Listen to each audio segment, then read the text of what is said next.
How's it going, everyone? It's Rob and Jonny. Welcome to episode 12 of the MMArcade Podcast. Rob, how are you doing, man?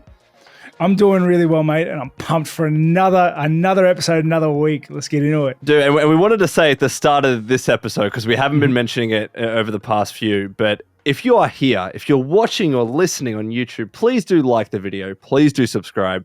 It really does help. I would love to see a bunch of new likes on this video. I think we reached like 500 in the last episode. Let's go for 600. Let's see if we can do that. Yeah, but genuinely, it helps. Tell your friends, share it around. Yeah, tell your friends to come watch the podcast. and also just reading through the comments, like I cannot tell you how much it fuels us to continue making these, and it just increases our investment in it, knowing you guys are just hanging for that next episode and you guys are enjoying the content to such a degree. So thank you very much for everyone that leaves a comment. Yeah, thank you for everyone for criticizing me for not liking apple crumble.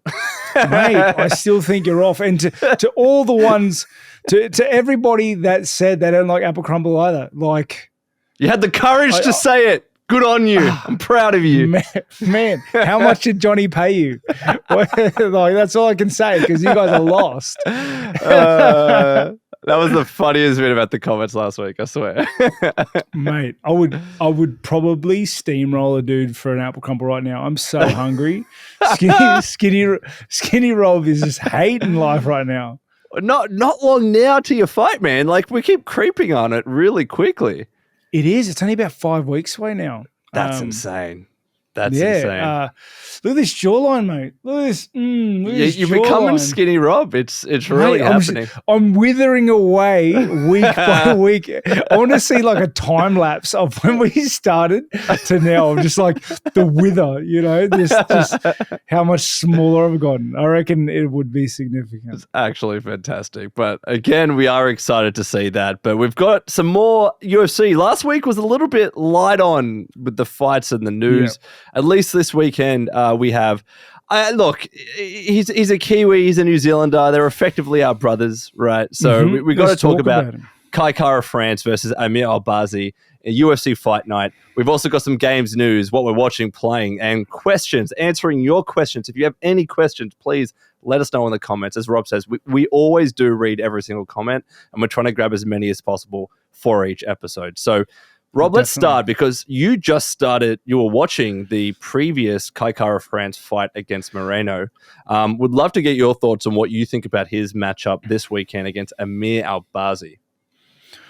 I would. And you know what? I'll start with my relationship with Kai and their team. Okay. So a while ago, I did a segment on Main Event where I didn't want to talk to Kai because I was fighting out of Sanya. They're best mates. Yeah. I didn't want to try and put on that journalist face, pretend that I was like, you know what I mean? I don't like fake stuff. So I just stayed quiet and all. Stayed quiet during the entire interview and just let him do his thing, talk to Volk that was sitting next to me. They're friends as well. And let it roll. But since then, I've come a long way. I've let go of all that stuff because it just wasn't worth it. And I liked Kai then, but I can openly say it now. Like I think Kai's a phenomenal fighter. I think he's bar Moreno. I would say he's one of the top flyweights in the world. Probably second only to Moreno due to their last contest. But honestly, that Moreno that showed up when they fought that second time was a different Moreno. You saw Moreno come into that fight with a championship mindset, a guy that had gone, I think at that point, he had gone 10 rounds with Figueiredo. And maybe more because he lost. So I think, it was a draw. He won, then he lost. Then he fought Kai. Insane. Okay, so insane. Let's just, I don't want to go on a tangent just yet, but I'll do it, Rob. Do it. No, I'll hold it. But anyway, Moreno had 3 title defenses, attacks, defenses, title fights. He had 3 title fights in that interim between before fighting Kai Kara France, and you saw him go into that fight with a championship mentality. He broke down their first fight. He saw his advantages, and said, how can we make this easier? What can I bring into this second fight? Which is always a tricky thing with rematches. What can I bring into this second fight to change the outcome? And we saw that with takedown attempts. We saw that with him trying to take it to the ground, with pushing the pace earlier, and to a lot of success. You can see his team looked at the amount of success he had with the body shots, and whilst in the first fight he didn't do any significant damage to Kai, that we can see. Okay, body shots are investments; they always pay. Okay, but we saw them landing in that first contest, and what you can see in that second fight, him really trying to exploit the body. He was really working in those left rips. He was really working in those switch left kicks, which he had such success with in their first pairing. And that's ultimately what won him the fight, is just chipping away at that body, then landing the significant liver shot and getting the TKO that way. But, Kai, I think, behind Marino. So I just end up speaking up Marino so much, trying to speak up Kai. But I guess this is what plays into how good Kai is. Marino has taken, 3 title fights in between their first and second fight. Yeah. He's fighting Kai, the best version of Marino, the current champion right now, especially when you see the way he came in and fought Figueiredo again after Kai. Yeah. And I think Kai on a good night beats Marino still, just because of that first fight and just because of how dominant Kai has been in that division. Yeah, yeah. And I know a lot of people when it comes to his fight this weekend, because, he's not necessarily going in as the favorite. I think it's fair to say that Amir Albazi is the favorite. He's 4-0 in the UFC, really good record. Is he really the favorite? I would say no. I've read a few predictions, because usually before I prepare for the podcast, I always look at what Sportskeeda and other outlets are saying, just to inform myself a little bit. Yeah, they are saying Amir Albazi. Maybe, I don't know if he's the bookie's favorite, but a lot of people are saying that he would be the favorite going in, because Kai Kara has just come off of a loss, obviously. Albazi's coming off a few wins. Yes, they haven't been against the biggest names. Yeah, correct. But he's just being touted as the favorite from what I can see. I'm going to look at the betting odds, because that's usually a good indicator. But that's what I saw when I did the research. Have a sus on Unibet. Shout out Unibet. Unibet. Yeah, have a sus and look at the odds, because him being the underdog in this fight would absolutely blow my mind. I cannot see that happening, because honestly, Kai he has to be, bar Marino, he has to be the most dangerous dude in the division. He has to be. He's got that one-shot knockout power, and that is rare in that division. But it's also always a threat, especially in that division where they're so much faster, they have so much pace, and they're dangerous for the entire time. You saw Rob. I just figured it out. So he is short odds by a cent on Unibet. Okay. Kai Kara France is at $1.91. Amir Albazi is at $1.90. So technically, he's the favorite on Unibet. that is such an. I feel like that is such an injustice, because I told you, Kai has been dismantling guys, man. He's got. He's had a lot of hard fights, and I believe he's not a picture perfect fighter, but I think he's well rounded enough, and he knows what he's good at, and he double downs on his strengths. Okay, I don't think Amir Albazi has the experience to not fall into a trap set by Kai. We've seen Amir get dropped in fights prior, which is always a worrying sign when you're fighting a power puncher like Kai Kara France. Yeah. And you said his experience is definitely not to the level of Kai Kara France. His last fight was against someone that was just debuting in the UFC, Alessandro Costa, and then he versed Figueiredo's brother, who's obviously not as good. So in terms of like the echelon of fighters that he's fought, it doesn't compare to Kai Kara France, but he's still on a little bit of a roll. So I can understand why some people are giving him the edge. Well, and I think the depth, and we can look at Amir Albazi's record and not record and journey to the title, to this fight. I guess we can look at his journey to this fight, fighting for what would this be? Contender spot, number one contender. I think that's what. Yeah, I think so. It would have to be close to.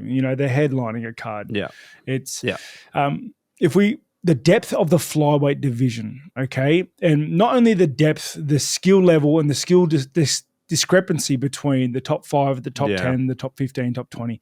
Okay, it's just not there. It's not your middleweight divisions. It's not your welterweight divisions where there's 200, when there's 100, 150 plus fighters, and the difference between the top 5 and the top 10 is minuscule, and the difference between the top 5 to 10 to the top 30 is almost non-existent. Okay, these guys. I feel like Kai has fought the cream of the crop of the flyweight division. Fighting Moreno twice, who's now the current champ. Okay, fighting him twice gives you a level of experience that you can't get unless you fight someone of that caliber. And we can say, just looking at the facts, Amir Albazi hasn't got that experience. He is 4 fights into the UFC. Okay, 4 fights into the UFC. 4 fights in the UFC. His last fight was against a guy that was just debuting for his first fight, first showing in the UFC, and now he's fighting for a number one contender spot.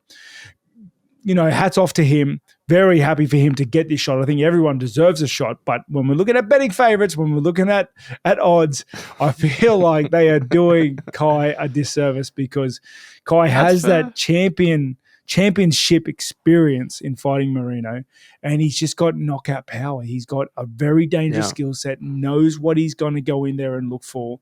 And Amir has to try and not fall for those traps, which Kai's very crafty at setting up. Yeah, and not just Moreno, Askarov, Garbrandt, like he's fought some really, really tough fighters. So this, I when I was writing my notes, I said this is going to be Albazi's for sure, his biggest challenge in the UFC bar none. And if he can overcome this hurdle, I don't know. I still think it's tough to say, he gets the title shot next. But because of the featherweight division and the way things are, who else do you give it to? Is the big question. Figueiredo and Moreno have fought a million times already. The depth isn't there. Yeah, and it's also exciting. It's exciting. These two guys are very exciting fighters. So I think because that's another thing that sells title fights is coming in there as the underdog, coming out of nowhere like Pereira did against Adesanya, coming out of nowhere, steamrolling Kai, gets him that shot, gets him that limelight, that promotion and that title shot in Abu Dhabi. It's funny. I watched him actually speaking on an interview, and it's funny how sometimes guys have such conviction in what's going to happen in the fight that you start to fall for it. I fell into it. I was like, dude, this guy sounds unstoppable. I don't think this guy could ever lose. But I remember he's fighting Kai. Kai's a dangerous dude. He's put away a lot of good guys. Yeah. So I'm going to ask you then, Rob. I know you don't like to give predictions because you think you're not that good at them. But I do like the fence. You do like the fence. Where are you leaning for this? I'm leaning towards Kai. I think. I think the odds don't do him justice. Kai's got the experience under his belt. He hits hard as nails. You saw Moreno's trying to take him down in that second fight. He was defending them, got some good positions from the scrambles. I think Kai's going to land a right bomb. I just don't see Amir being able to avoid that shot the entire fight. He's a little open sometimes, and especially on the right side. And I can see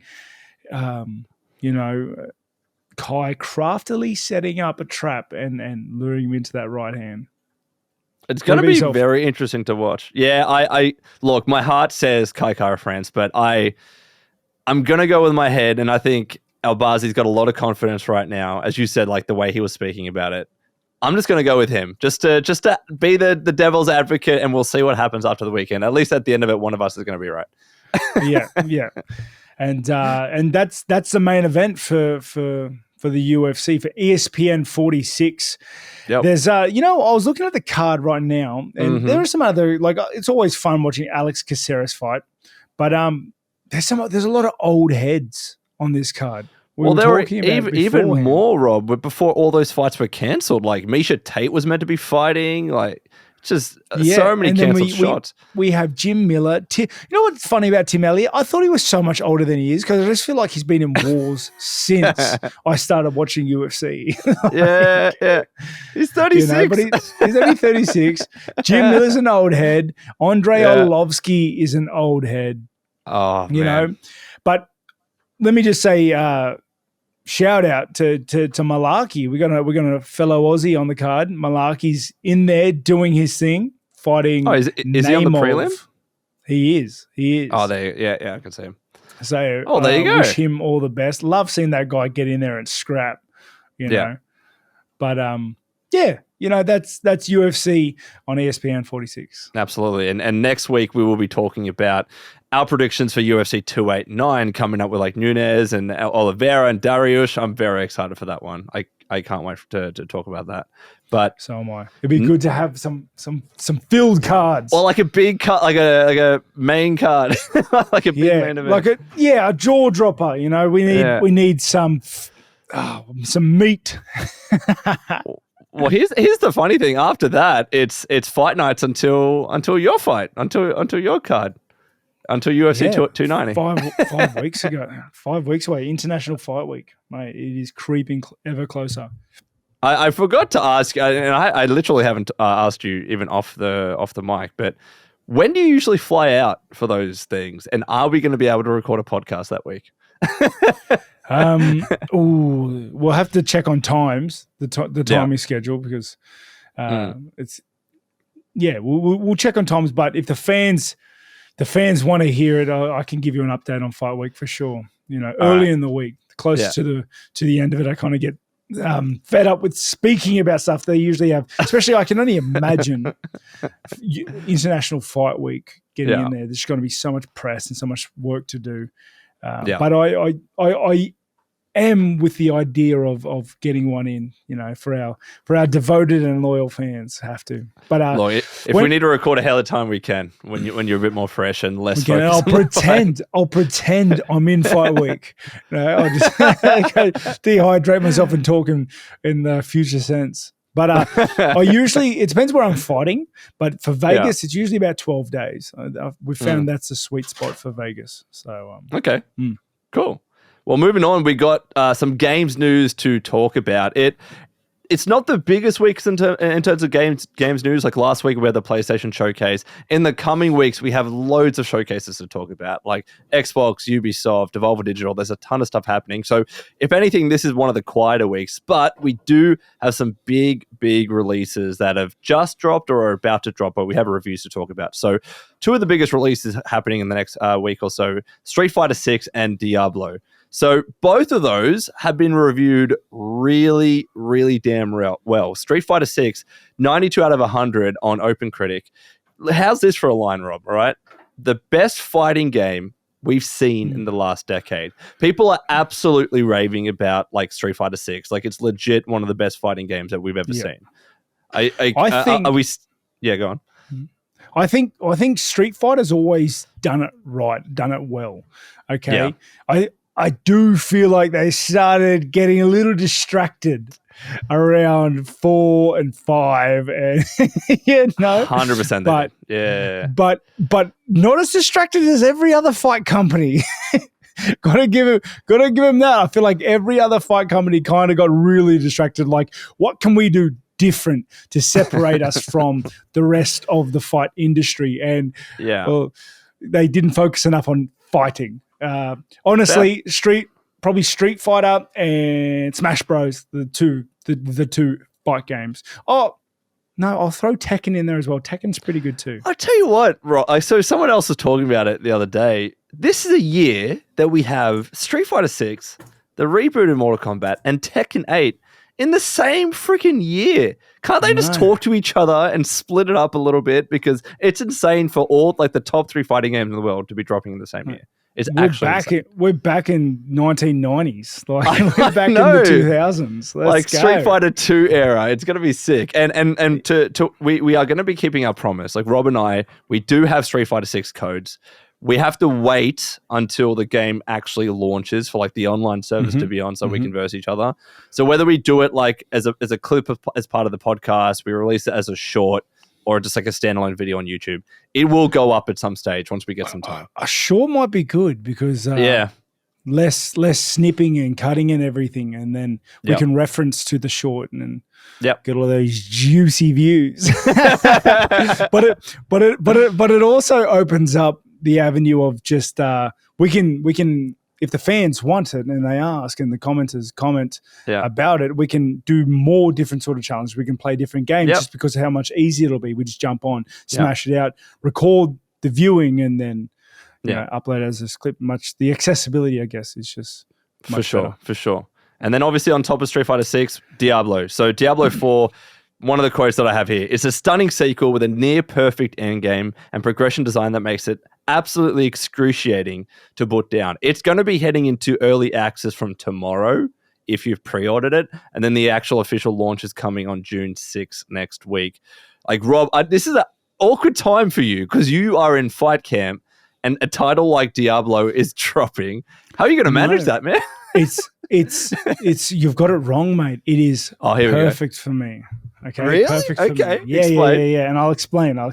So hopefully all the fight fans are still hanging around. They love this tidbit. So as the camp comes to a head, all the fight fans have already left. They're gone. No, they're still here, I'm telling you. And all the gaming dudes are like, oh, he's talking about fighting again. I'm out of here. So we've just lost all our listeners at this point. But as the camp goes on, then the closer we get to the fights, it kind of goes into like a steady gradient with a peak, and then we start tapering off. So like the taper off is we're not getting any harder, but we're kind of just going steady. Right. You know, the intensity is probably just as high. It's just the amount of load. So doing less.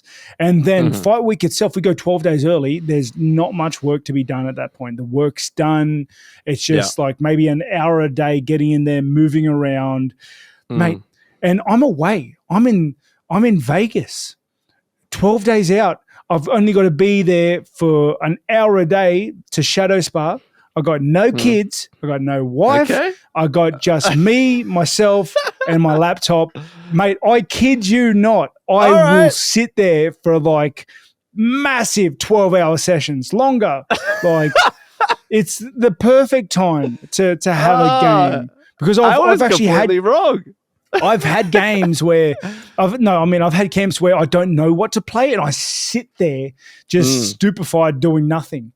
You know, and then I've had games where the biggest chunks of gaming I've had was during camp. So I remember when I was fighting Darren Till, I got hell stuck into Warcraft Classic. Yeah. WoW Classic. And like I got to raid, like I got from nothing to like raid gear those 2 weeks, you know? Same, like all my massive amount of progress for games comes from fight week. So that's been with things like Don't Starve Together. Don't know if you ever played that. Salt and Sanctuary. Don't know if you ever played that. It's these games are all like Dark Souls 1, just like all these, I don't know, just games you got to put a bit of beef in there. But anyway, yes, great. Here's the problem though. So I was wrong on that. That was actually very cool to hear. But the problem you have is that you have Diablo, and there's also a little game that I know you're very excited about. Final Fantasy is releasing on the 22nd of June. You're going to have both to choose between. Gun to your head, what do you choose? Fight Camp. Oh. It's not easy. Well, I don't know what I'll be playing at that stage. Like, and I don't want to give away what I've been playing lately. I don't want to give it away just yet either because It's a whole segment in itself. but I still don't know if I'll make the commitment to Diablo 4. I'm still, in terms of online games, I'm playing Ragnarok Online a lot still, and I love that Korean MMO. But Diablo 4, I don't know. Online games for me are a bit hard unless I'm given the time to just do things at my own pace and I don't feel like I'm being left behind. It's tricky. I don't know. All right. Well, this weekend, I'm definitely going to be giving it a go in the early access. Not to the stage where I can do a full review, but I'll definitely give my impressions of the next podcast. What class are you going to play? Look, because people kept saying it was overpowered, that I just want to do the Necro because I'm sure that they've nerfed it a little bit. Of course you do. But, well, I'm not going to play as a druid. People say it's trash. Dude, I want to play as a druid. Yeah, but you're a sucker for punishment. We know that about you. It's either barbarian or druid, and the druid will only be a certain type, and that's obviously the shapeshifter one, the werewolf one. Fair. But I don't know. I'll give some YouTube videos a watch and see what the go is. But I just love playing as the OP class. Just give it to me. I don't care. Yeah. Make it easy for me. Yeah. Is public trading going to be a thing on this? I have no idea, to be honest. All I know is that a lot of the reviews that reviewed Diablo 4, the microtransaction store wasn't up yet. A lot of those kind of connectivity stuff wasn't up yet. So it could actually be, but I don't know if any of the reviews would have mentioned that. Can you trade with because I remember what happened in Diablo 3? They had the marketplace where you could buy and sell items, and then it just got absolutely hammered by bots. Yeah, I mean that doesn't surprise me. So, but then they cut trading out altogether. Yeah, which was terrible for the game, in my opinion. Fair. So someone here on Reddit is saying that there is trading. I hope so. Full information on how I'll have to send it to you, but if there's trading, I'll probably will play with the boys because I'll wait till they're nice and geared and then come in and scab. Fair, yeah. So this person here says you can trade rares that have very good stats that you need and imprint a legendary aspect on them, and you also cannot trade most resources like crafting materials. Gold can be traded, but it's mostly used for respecking and repairs. So there you go.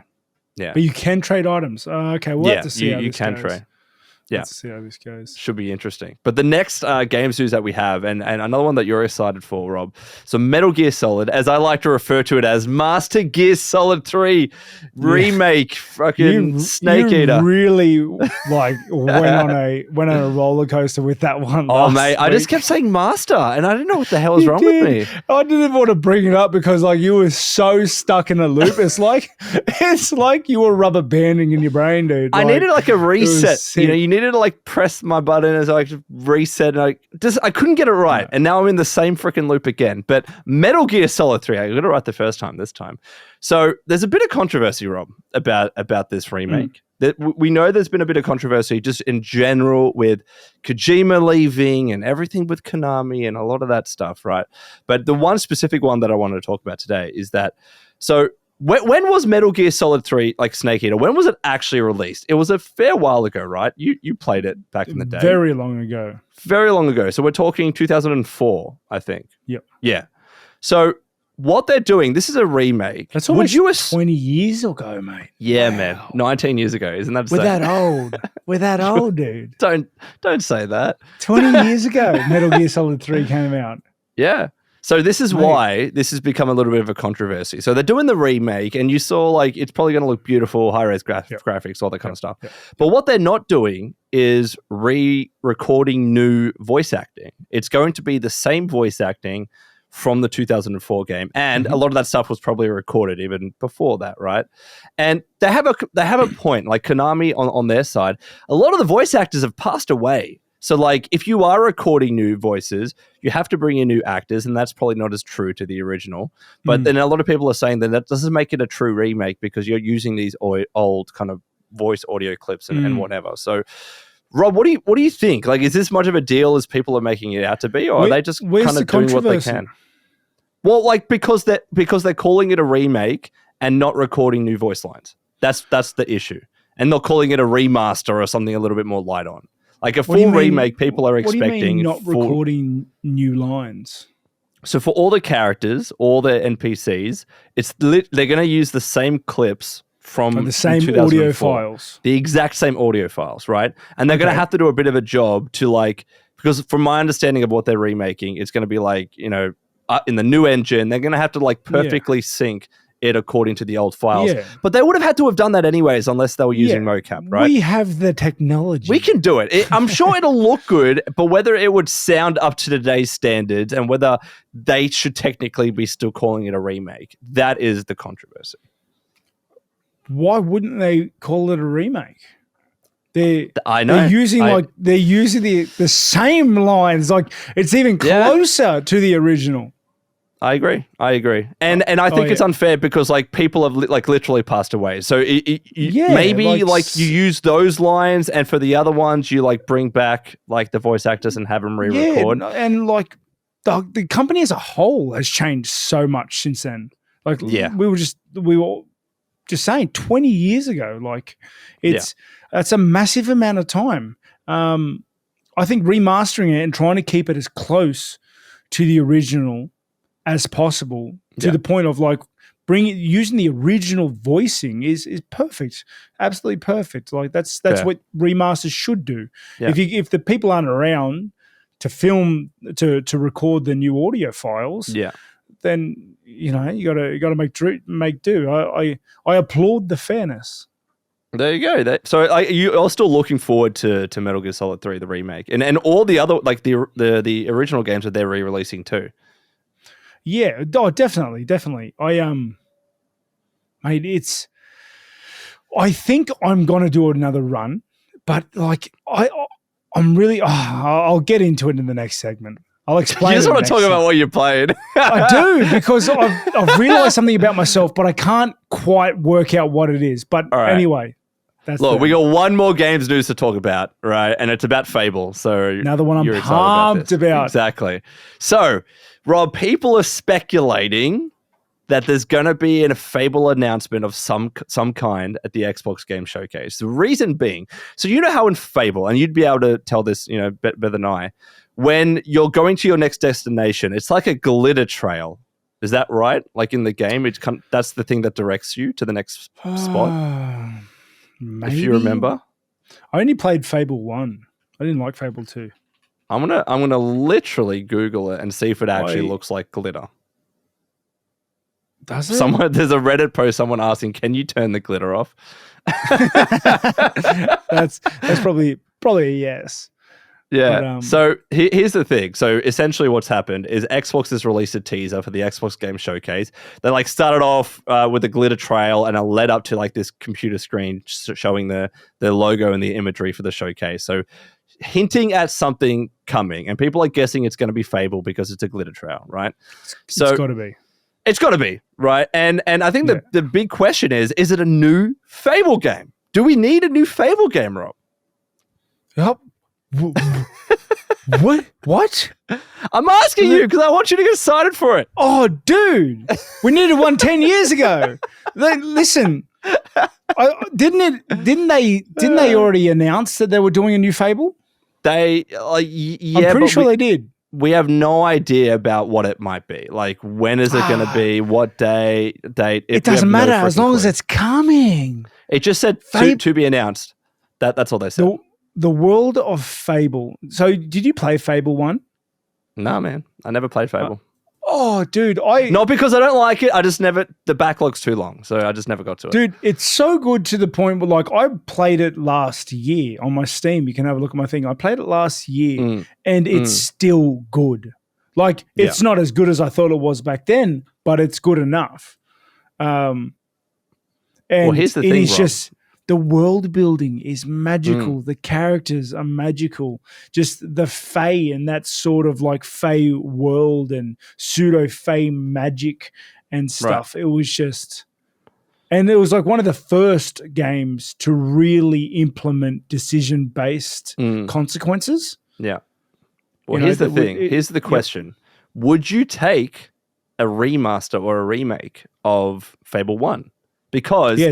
here's the speculation. People are saying that next year it's going to be the 20th year anniversary of the first Fable, or like the Fable franchise. Yeah. What better year to release it? you know? Yeah. I'm pretty sure I've heard like them making the new Fable game. I've even seen some things on it. Okay. I would 100% be invested into like just the normal Fable. Just Fable 1, but redone completely so that it's new. Because it was such a good game. And they would add things like face customizing and hair. Yeah, they already had haircuts in there and tattoos and all that stuff. Like they had so many systems in place in Fable 1 that just aren't seen today. Like, remember how we were talking about certain companies licensing and patenting certain things? I reckon they did so of some of the things that happened in their first game, because like they had the morality system, and based on your morale, whether you're moral, whether you're good or bad, your eyes started getting darker, your skin complexion started changing, and that was such a cool mechanic, to the point where if you were full good, you'd look like you'd have a halo in certain lighting looking around, your skin was vibrant and fresh, and if you're full evil, you actually grew horns, dude. Like, it was really cool. It was really cool, dude. Like, it takes a lot for me to go back and play like those games from that era, and to do so last year means it wasn't too bad. Yeah, so you were right. So I just checked up on it. In 2020, in the Xbox Game Showcase, they did announce that a new Fable was coming. It's in development at some stage, but we haven't really heard about it since. It's going to be running on Forza's in-house game engine, which is insane. You know how good Forza looks, and it's obviously a racing game versus an action adventure, right? But how good could a new Fable look in the Forza's engine? It would be insane. No, this is going to be a new flagship. Trust me. Yeah, and you on top of Avowed from Obsidian, whenever that's coming, on top of Starfield, Xbox, they have the opportunity at this game showcase in a couple of weeks to really kind of stamp their mark as the go-to platform for RPGs. It's going to be ridiculous, the amount of titles they have. They've got a lot of premium games, like with huge cult-like followings of these individual titles to have them all lined up nice and juicy for the back end of the year, mate. Well, can't wait. Cannot wait. Gonna be good. But now, Rob, all right, listen, what we're watching, playing, what do you want to say? What have you been playing that you're so excited about? Okay. What I've been playing is Zelda Tears of the Kingdom. Ah, yes! All right. I've been playing what do you think? I've been playing it. Oh no. I don't know yet. I don't know, because what do you mean? I'm following like this guide online that's like how to get OP fast. I'm like, and that's the thing I wanted to talk about. I love following those niche guides of like, you need to do this, and it goes for like about an hour. But then you are at the beginning of the game, haven't fought one thing, but you've got like a god blade, the master sword, and there's a halo above you. Like, I love it. And honestly, the guide sometimes is harder to get through than just playing the game normally, and normal progression up to that point. It's I just really like doing it. I followed them for all the Dark Souls series, because you can do secret skips and jumps and zips, and it's so much. I don't know. I really, really enjoy it. And same thing when we were playing Fallout 76. It's trying to do the dodgy stuff, trying to get as fast and as powerful as hell without the normal slow progression of enjoying the journey. That is my journey. My journey is pumped up on adrenaline and steroids, as I can just battle through things. So what happened? What happened with Zelda? Well, no, I'm just working my way through. It's daunting. Right. Cool. No, I'm still playing it. I'm excited. I'm excited to play it tomorrow. I've only just started, gotten off the Great Plateau. Yeah. The weapon thing is annoying the hell out of me, but I knew it. Hell out of me. I don't use weapons. I got a laser sticky taped to my horse thing, and the horse thing and the horse I just hop off and mega hand the laser and shoot things. Like, dude, I can just shoot things. I don't use weapons anymore, and I just drag that thing around with me everywhere. You are playing Zelda correctly. Tears of the Kingdom. That is the point of it. That's why I think you would like it, because you can make warships and crazy stuff. And dude, some of the stuff that I'm seeing on my YouTube Shorts is just people creating one thing after another. I don't get how they do it. I'm too noob to work out. I don't have any of the mechanics, like the mechanical pieces I need to be able to do stuff. I've just got a death laser. That's it. That's all you need. That's all you need. Sticky tape it to my horse and I do drive-bys. Like, so I think there's a trick that you could do with that laser if you get another one as well. If you attach it to a long stick, and you know how you can press the button that you use to throw a stick or a weapon, and if it shoots it from that angle and it doesn't degrade your weapon, so you can just keep doing it. I'm pretty sure you need to test it. If you just use the Mega Hand with the laser, it just uses battery life and never degrades anyway.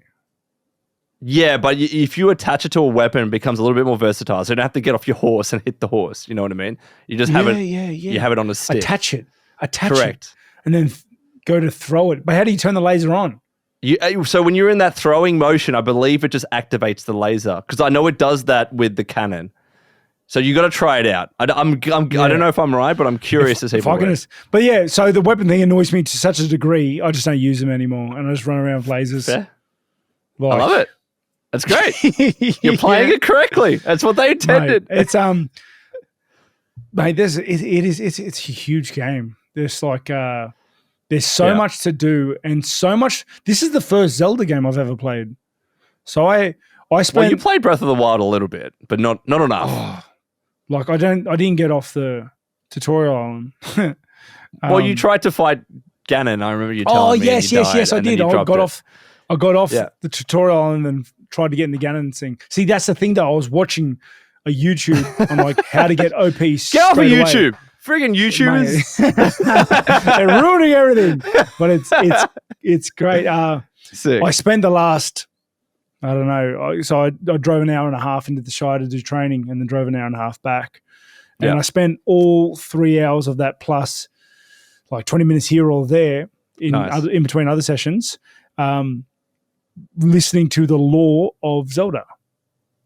Great. What do you think? What did you think? Genuinely. Oh, mate. It's, I think, like, I love how they tried, because they obviously brought out the gimmicky games and like the gimmicky Zelda games, they were just like cash grabs and just like, I don't even know what they were thinking, right? Because they were just like, Zelda's such an iconic figure. they were money grabs. They did the crappy Zelda games for money, and they still put him in the timeline, which blows me up. Like why? Why not just say for what it is and just say this shit never really happened? It's a fucking throwaway. Yep. Sorry, I'm heating up. The beauty about the Zelda timeline. So at one stage, right, Nintendo didn't release the official timeline. They released it in the Hyrule Historia, like this book where they were like, yeah, there's 3 timelines that split off, da-da-da-da-da. But beforehand, no one knew. Everyone's like, all right, well, we assume that there's multiple timelines, but everyone assumed that there's a timeline when after Ocarina of Time where you go into the future and then one where you go into the past, right? So they were trying to fit in the games after that point, and no one could really figure it out. Not all the games fit nicely. And then Nintendo's like, oh, there's a third one. Link dies as well in Ocarina of Time. That's one of the situations. I thought that was freaking brilliant, even though it doesn't make sense. I love it. So every Zelda game now fits somehow. That's my favorite timeline. Where Link dies and they flood Hyrule. No, I'm pretty sure they're 2 different timelines, dude. No. So from Ocarina of Time, right? There's one where he goes back as a kid, right? Yeah. There's that one. There's the one where he wins. Where he wins and he stays in that timeline. And then there's the one where he loses. Where he dies. But I don't think the flooding comes from that one, though. I might be wrong. I might be wrong. Or maybe the flooding one comes from when he goes back. When he goes back in time as a kid and then Ganon happens and then he's not there to kill Ganon and they have to flood Hyrule. Maybe it's that. I think it's. I haven't watched the first one. I listened to it today. So the first one, I think, is the one where it's got the Twilight Princess in it. Well, I'm just going to pull it up, Rob. I'm just going to. It's got the something like that. Yeah. In there. I'm just going to pull it up, right? I don't know. But all of them are pretty crazy. It's a bit of a mess, which is cool. I like the mess time traveling creates, because the Ocarina of Time as a game. So I remember watching my mates play it. Like, it's such a cool concept. Like, I'm disappointed that I didn't play it then. You can still go back and play it now. Majora's Mask is that first timeline where he dies. Yeah. So the hero is defeated, the hero is successful, and then there's a child era and an adult era, right? So Majora's Mask is the child era. Yeah, you're right. So the adult era, right? Ganondorf is sealed, but Link has gone back in time as a kid. So it's the Wind Waker that had to flood it. So that's what happened. You're right. Yeah. So, but I guess the main thing that matters, all the rest is kind of bullshit. It just gives you a bit of filler and backstory to the things that are happening in the current versions of the game. What timeline? Because this is the only one that is open aired at the moment. What timeline do you think it comes from? Breath of the Wild. Mean Tears of the Kingdom? Way in the future. Like, it's like thousands and thousands of years, when Hyrule is just like completely different. I can't tell you which of the three, but all I know, whichever it is, it's like 10,000 years down the line. Here's my theory. Okay, all right. It's all of them. I think it converges, and it's all of the different parts. Because I was listening to a guy speak about it. There are items from every different timeline. There's the original sword that Hylia gave whatever his name, Link, that becomes the Master Sword, the Pearl White Sword or whatever. That's actually in the game. There's like the mask, Majora's Mask is in the game. There's a bunch of other random stuff, and I feel there's costumes as well that appear. I feel like that is just proof that it's all the timelines have converged 10,000 years down the track. And I love that. And that might mean, like, this is technically it's a reboot of the timeline. It's a reboot of the series. It's like, we can just keep it clean from here now, boys. Yeah, let's not fuck it up. It's like, start again. Let's go. Our two biggest successful Zelda games. Let's not fuck this one up. I love that so much. I'm glad that you're having fun, though. For sure. Yeah, it's I'm enjoying it. I don't really know what I'm doing yet. I'm not going to say I'm hooked on it, but I'm excited to play it tomorrow. So sick. It is a cool game though. I can see the appeal. Nice. And what about what you're watching? Are you watching anything at the moment? Nah, not really. I was reading a book called Dawn of the Void, which is like a lit RPG book about the apocalyptic. The world goes into an apocalypse. Everyone starts seeing stats, and then they got to survive and everything like that. Pretty good book. Cool. Pretty good book. Second one just released today. But other than that, that's kind of what I've been doing. What about yourself? So I'd been playing a game. Like I kind of hinted at that last week. So the game's System Shock. It's just released a remake on PC. The original was released in like 1994, and essentially System Shock in the franchise, it's seen as like the spiritual predecessor of a lot of immersive sims like BioShock and Deus Ex and Prey and Dishonored. Like, System Shock wasn't the first immersive sim, but it set the platform for a lot of them. So essentially Night Dive Studios is like, we're going to remake this thing. And it was on Kickstarter. I supported it on Kickstarter like 7 years ago. It's been so long, tons of delays because of COVID and everything. But it finally has come out, and I reviewed it. I reviewed it on my channel, and I freaking love this game, man. I think it was very hard to play the original because it's like 1994 graphics and UI and controls, very difficult. And they've just modernized it. They've brought it into an era where it's way more accessible. It looks pretty, and I can really appreciate the level design because it's the kind of game It doesn't handhold you.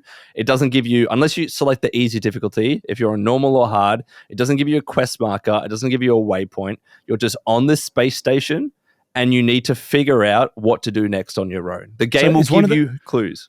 It's one of those games you need an actual notepad next to you. Yes, yeah, 100%. You need to, if you pick up an audio log and it says a code, write it down. If you notice something that's a bit out of place, write it down. If Shodan, who's the AI that's talking to you, or some of the other characters are talking to you, they mention that you need to do something, write it down. Because if you come back to the game 4 days later, you're going to be like, what the hell was I doing? Write everything down, and that's the only way you're going to get through without a guide. It's brilliant level design. Yeah. Well, what I will do is I will take your suggestion, your recommendation, and I will wait till there's a YouTuber online that's like how to finish the game in 25 seconds with OP stats, and then I'll watch him. And then I'll watch the guide and run following the guide. You should do a guide. How to become OP in 20 minutes. Oh, dude, there's no way. There's too many other games coming out, and I found it a difficult game. Like, it's not an easy game. You will die many times over. And then I watched some reviews, Rob, and some people had weapons that I didn't even know were weapons because I didn't open every door. I didn't get everything. I was rushing to get the review done. So someone was like, yeah, there's this awesome freaking laser rapier weapon that you can just like one or two shot most enemies. I'm like, I've been using a wrench for that entire freaking game. And no one told me there was a laser sword. I was so annoyed. Yeah, I can see the frustration there, dude. You could have like cut down your playtime by about half. 100% I could have, for sure. But that's the beauty about the game. If you don't take the time to explore everything, and I got every other weapon aside from that one, you won't be rewarded. And I reckon people need to give it a shot. It's a lot of like old mechanics that they've stuck with that makes it might be a little bit difficult for some players, but if you're willing to stick through it, I think a lot of people will like System Shock for sure. No, I'm going to put it on my wish list, and I'm going to look it up. All right, but in terms of what I'm watching, Rob, I've taken your advice, and I'm watching Full Metal Alchemist. Brotherhood. I'm watching that. Okay, so here's the funny thing. I got to the episode that I watched on YouTube at some stage, right? It was the one with the little girl and the dog. And I watched that one and the episode after that. That was when, like, beforehand, it was a little bit wacky, a little bit, like, a lot of jokes and stuff like that. That was when shit hit the fan. I was like, this is, like, serious. I'm at that stage, especially after that episode, really, really enjoying it. I think it's a fascinating concept. Mate, what episode are you up to now? Like, what's that? So the one, I think of episode 5. So after the one, and I won't give spoilers, but after the one with the little girl and the dog and the dad. Yeah. Okay. So that I think it's a 40 episode series. Damn, I got some episodes to watch. it gets juicy, bro. It gets juicy. Like, that's like the very start with the brothers, and then that is like they're kind of like the door opening, being like, "Hey, this isn't all rainbow and sunshine. You know, this is why it's MA 15 plus." Like, oh, is it actually? I didn't realize. I'm pretty sure it is, but it just gets nice, dude. And like, you know, the Colonel that can click, you know him, yeah. Like, it's so good. It's so good, dude. Like, I am so happy to hear you're enjoying it now at episode 5 because, bro, it is going to get good. You're in for a roller coaster, bro. I'm so keen, bro. And tell you what, that was not the first anime I watched this week. I tried to watch Mob Psycho. Someone in the comments said, watch Mob Psycho. You didn't ask me? No, well, someone suggested it because look, I can't. I can't give a full judgment because I only watched 2 episodes, but I just wasn't a fan of the animation. Yeah, I don't know. It's nichey. Like, you gotta wanna. The art style is different. It does get better when he loses his mind for a little bit. Like, there are moments where he loses his mind. It gets pretty full on. Not full on, but it gets cooler. But it's nichey. It's not something you recommend to someone unless they're starting to scrape the bottom of the good anime batches. You know, I will keep watching it for sure. But right now, I'm fully focused on Fullmetal Alchemist. I want to get through that. I won't get through it by next week, but I will. Yeah, 40 episodes, fair chunk. But I'd put Mob Psycho and Ranking of Kings in like the same category. It's kind of niche. Okay. Because I know a lot of guys talk about Ranking of Kings. I've seen it. It's fair. Yeah. All right, cool. Well, that is what we're watching, playing, reading, and now we're getting up to the fan questions time. One, Malik Lewis asks, can we get, I had to include this. I don't even know if you watched it, Rob. Can we get a State of Origin Game 1 review next week, boys? Obviously asking that previous week. Rob, did you watch the game? I did not. I just want to talk about how shit we are. We're so bad, come on, mate. We are so bad. Bloody Blues, man. We always do it to ourselves every time. Just, you know, there's two more. Yeah, there's two more like there was last series. And yeah, we came back in the last game and then we lost in the end. I'm not a fan of Fittler as a coach. I really do think we need better selections. He didn't use the bench. Like Hudson Young played for 30 minutes at the start. Yeah, he made a mistake or two, but he didn't come back on at all. He brought on Nick Hines in like the last 10 minutes. I don't understand what he was doing when it came to the selections and the bench and everything in that game. And we just couldn't attack properly. All of our tries were crap. Mate. Anyway. I have to take your word for it.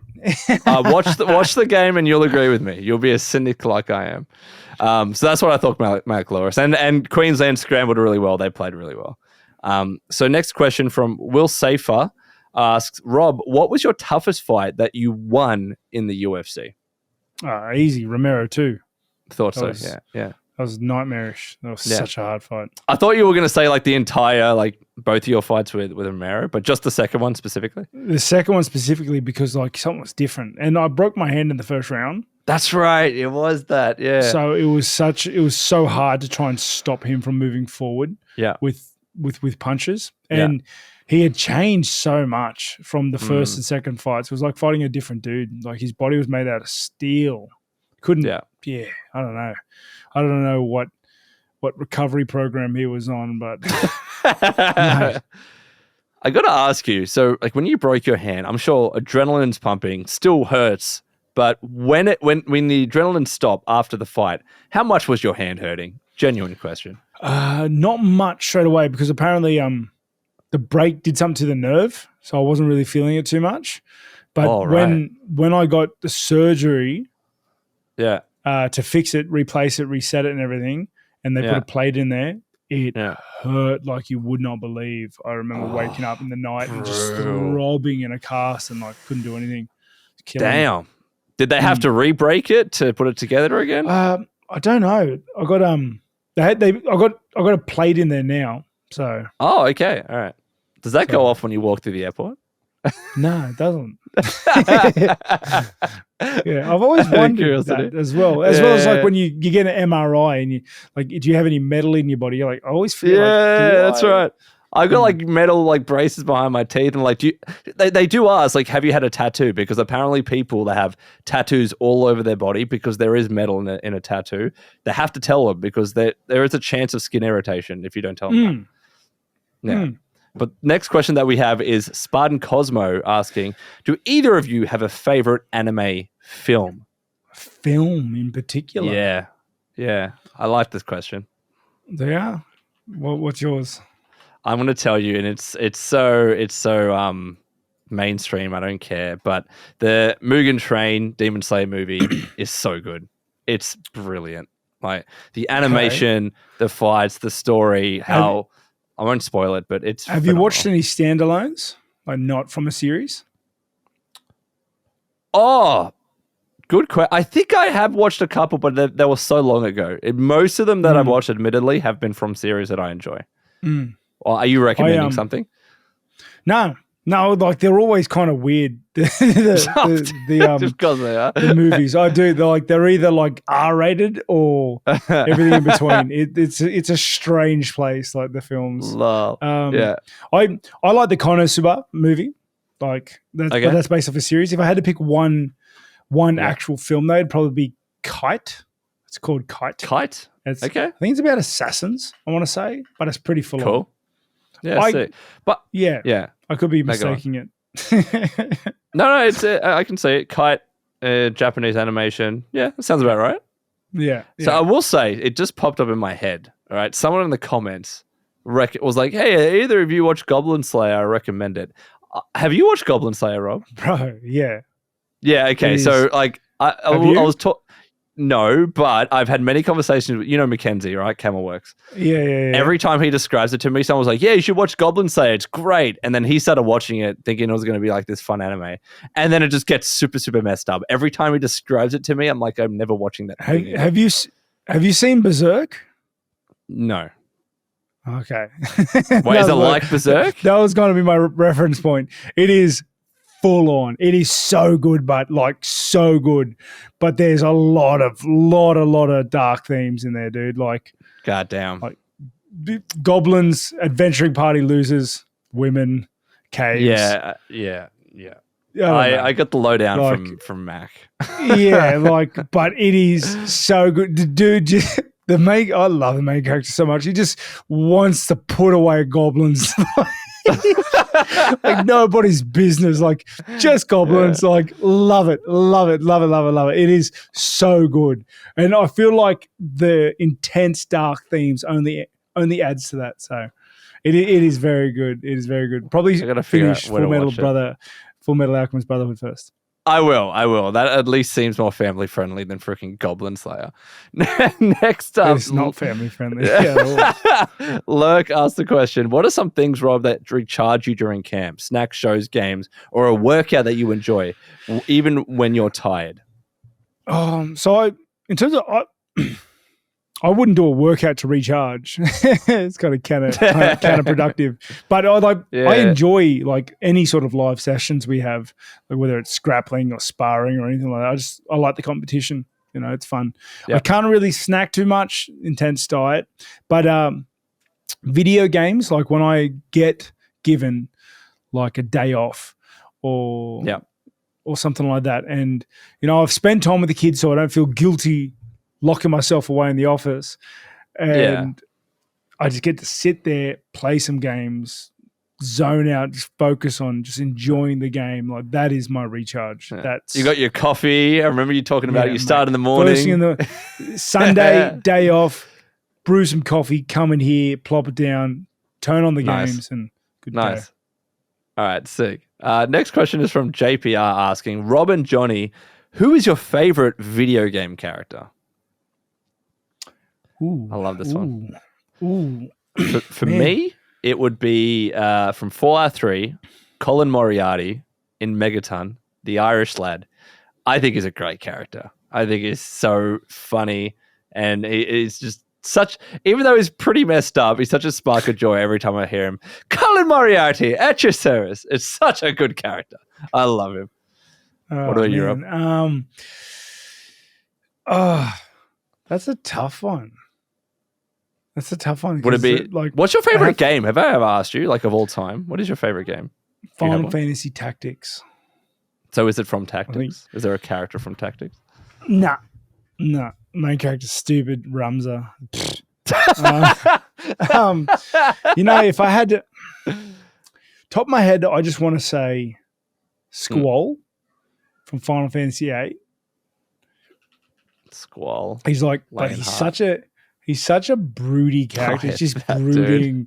Like, he's just brooding. He looks like in the entire game, he's brooding. Like, but I don't know. That's just the kind of. He's the first guy that came into my head. Fair. I can't really think of anybody else. Like, I'd have to that's a good choice. Sit down and have a good hard think about it. But yeah. When you're playing the game, you'll realize that that's your character. It's hard to think about all the games you played and specifically the characters, but yeah. Next question we have is Inside Void asking, Jonny and Rob, if you could have any game or any game series remade or remastered, which one would you choose? Oh, man, that's a hard We've had a lot of remakes and remasters this year. We have. Right? There's been a fair few. I will say, and it's the same game as I just mentioned, Fallout 3 and New Vegas. They need to be remade and remade. Like, at the same time, release them both I want both of them remade. There's no reason why that can't happen. I can see 3 coming back, but I don't. New Vegas, like, who owns the rights for that? Because that was do. Obsidian made it, right? But Bethesda still own the rights, and now Obsidian and Bethesda are both on the Xbox. So if there was any other time, it's gonna, mate, it should happen already. Yeah, I agree. Delay Starfield. Starfield, delay it. Delay Starfield.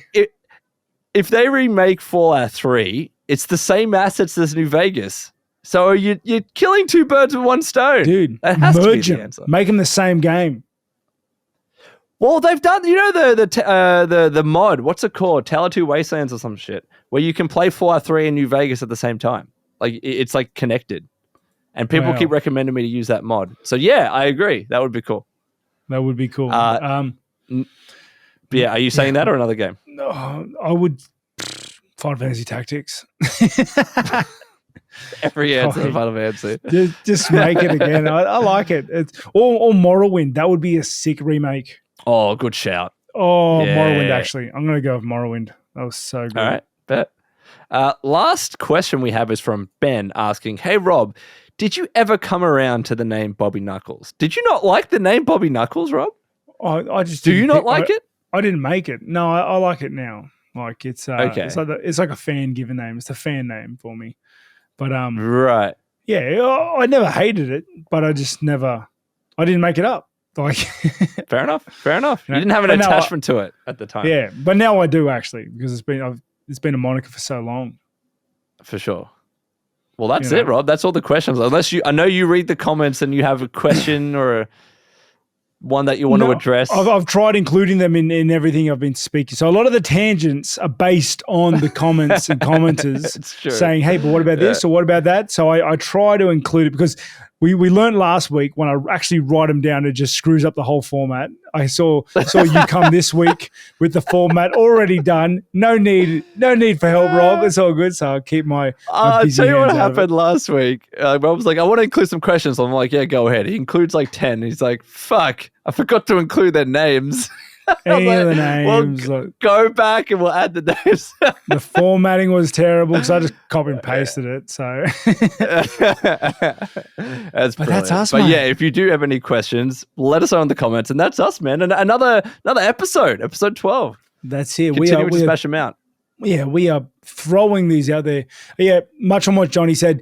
If you have comments or you have things you want to hear, listen to, like, dislike, want to hear more about, want to hear less about, throw it in the comments. We do read them. They are not only the fuel for the podcast, but they are the backbone. That's kind of how we design the podcast around what we're talking about, how long we talk about it for. So, yeah, please do like and subscribe, guys. And that's us. Yes. And thank you so much for watching until the end. If you are here, we'll see you next week.